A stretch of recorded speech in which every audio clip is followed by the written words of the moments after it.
Video ini merupakan proses penangkapan salah satu penagih utang yang beberapa waktu lalu ramai di media sosial ketika mengambil paksa mobil anggota polisi. Sambil menangis dan disaksikan keluarga, Robert Johan Saputra dibawa ke Polda Sumsel. Setelah itu dalam pengembangan penangkapan, polisi juga menangkap rekannya Bambang Erwan. Setelah diperiksa, keduanya ditetapkan sebagai tersangka karena terbukti melakukan kekerasan pada Aibtu FN saat akan merampas kunci mobil di halaman parkir salah satu mal di Palembang.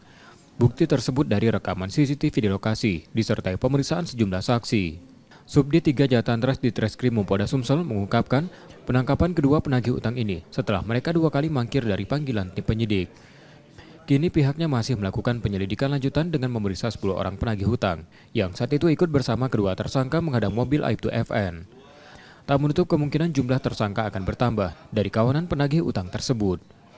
Kini rekaman CCTV yang jadi bukti disita beserta 1 mobil.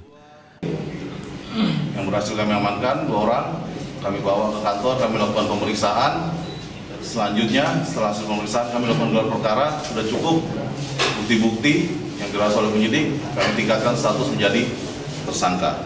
Sesuai dengan hasil pemeriksaan, perannya seperti yang sudah saya jelaskan tadi, 1 yang tertera dari hasil pemeriksaan dan juga dari bukti-bukti video yang kita dapat tergambar di situ, masing-masing peran dari 2 tersangka ini, yaitu yang berusaha untuk mengeksekusi dan mengintimidasi korban pada saat di TKP.